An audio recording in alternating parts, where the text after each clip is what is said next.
Salam literasi. Masih dengan semangat yang sama, puisi itu nutrisi.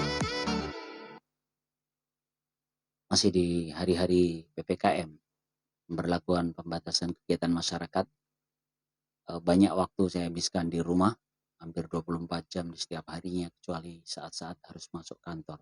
Dan itu pun hanya terjadi di setiap minggu sekali atau bahkan 2 pekan sekali.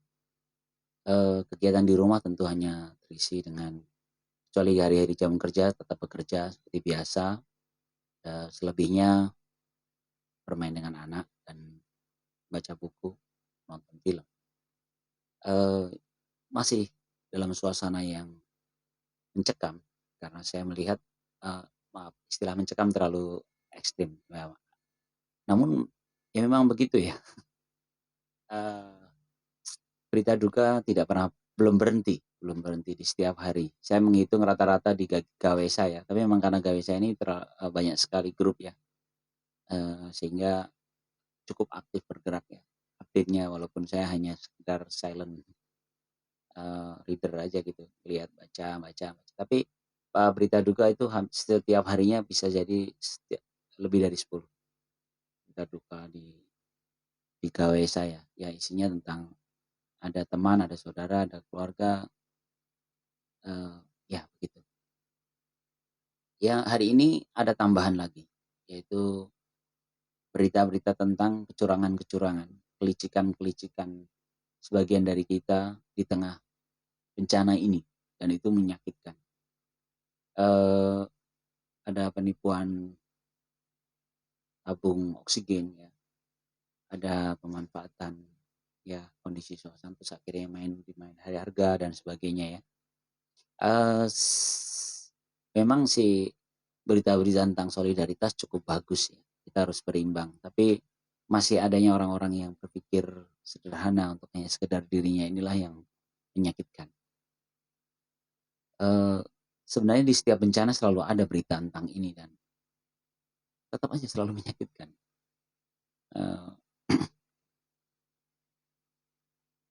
Saat gempa, di tsunami dulu ya atau gempa di Palu, selalu ada berita. Setelah itu berapa hari itu saya baca tentang kecurangan-kecurangan di tengah musibah itu. Jadi selalu ada orang yang memanfaatkan. Kalau bahasa EBIT-GAD itu, berbuat nista gitu. Jadi masih ada tangan yang berbuat nista. Atau Iwan Fals menyebutnya apa tadi ya, di Subak gitu ya. Jadi masih ada orang-orang yang licik yang di tengah-tengah kondisi yang sedang terjepit ini. Rasanya memang kita harus mulai berubah dengan mengakui bahwa bangsa kita ini tidak terlalu baik-baik juga gitu.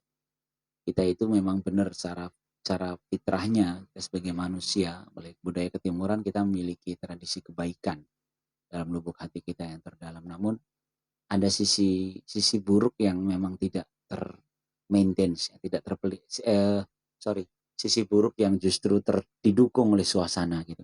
Dan ini menyakitkan. Saya mulai berpikir bahwa sebenarnya kalau sudut pandang kita ini sudut pandang pendidikan, rasanya akan menjadi lebih baik. Pendidikan itu kan bagaimana mengajarkan anak didik kita menjadi lebih baik. Sayangnya ini kan nggak di semua sisi kehidupan kita, cara pandang ini diberlakukan. Seolah-olah kita hanya bertahan hidup aja sudah. Tidak ada berpikir bagaimana nanti biar ini menjadi lebih baik. Inilah urusan anak orang-orang yang pintar ya, tapi ini menyakitkan. Saya buka-buka file lama, saya menemukan tulisan saya sudah cukup lama ini saya tulis di tahun 2013. Saya dulu masih suka menulis, semacam prosa atau apa itu ya, puisi tapi agak panjang gitu. Judulnya ini adalah Pemandangan Kebenaran atau Dalang Malam. Jadi saya dulu sering mendalang sendiri itu malam-malam saya tulis. Jadi bahasanya sangat tidak puitis mungkin dan agak panjang. Ini ada 3 alinea. Saya akan bacakan. Dan para pemegang modal semakin norak genggam kendali kuasa. Rakyat diinjak tanpa ampun. Mereka pongah karena sok kaya, bahkan membeli citra penguasa yang kenakan bedak populis dan pencitraan seolah berhala dipuja-puja, bahkan dengan ritual anti pencitraan. Keikhlasan dipoles di pipi menjadi bahan tertawaan anak-anak yang masih cerdas hati, dan unggas pun tertawa berguling-guling.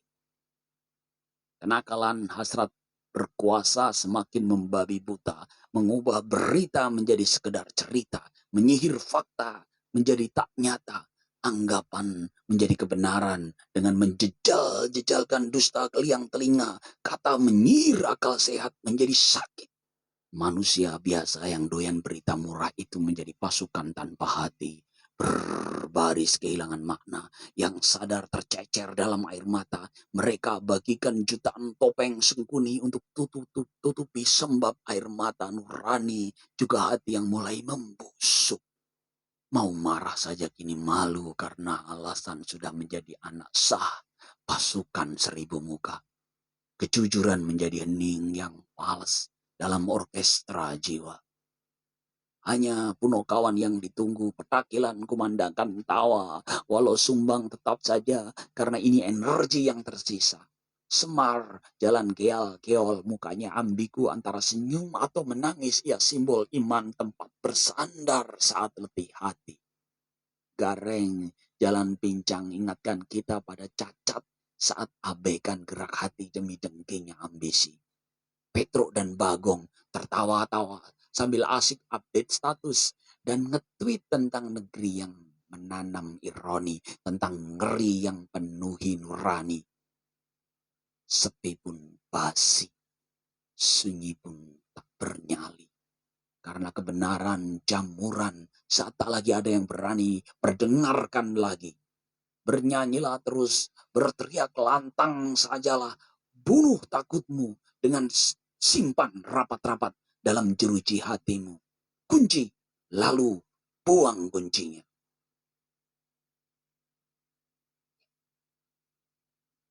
Mohon maaf, ini puisi yang tidak puitis. Bukan puisi, mungkin semacam prosa jutaan banyak.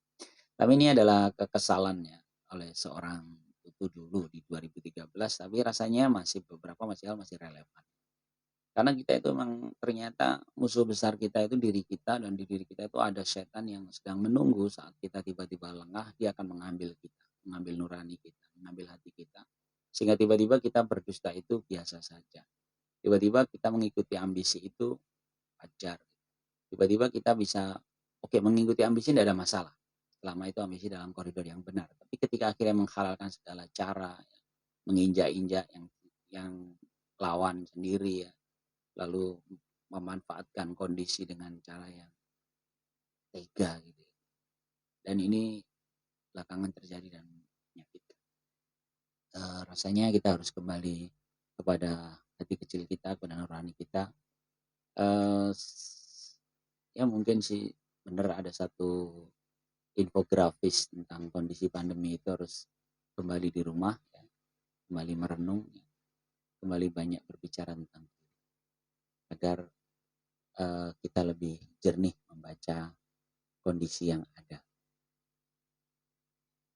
Ada satu puisi yang saya tulis belum lama. Ini sebenarnya terinspirasi oleh beberapa percakapan di dunia maya. Sebenarnya percakapan tidak terlalu update ya, sudah cukup lama, tapi saya tertarik sih karena ada hubungannya dengan kondisi sekarang juga. Saya memberi judulnya Telaga Percaya. Di Telaga Percaya.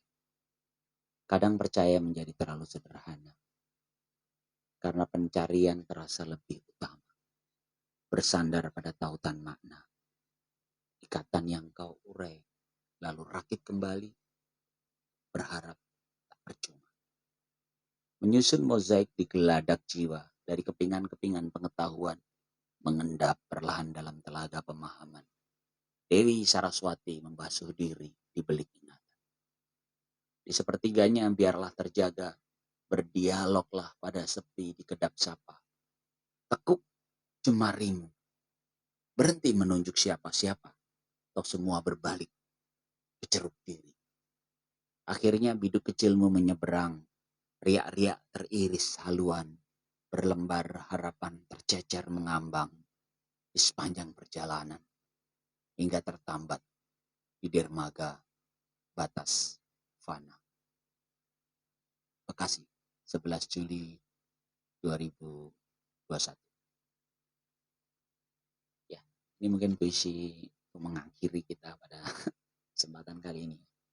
Saya tidak akan menjelaskan makna puisinya, biarkan aja teman-teman merasakan sendiri. Ya, mungkin itu ya. Mohon maaf nih, dalam kesempatan ini saya membaca 2 puisi dan itu puisi saya semua.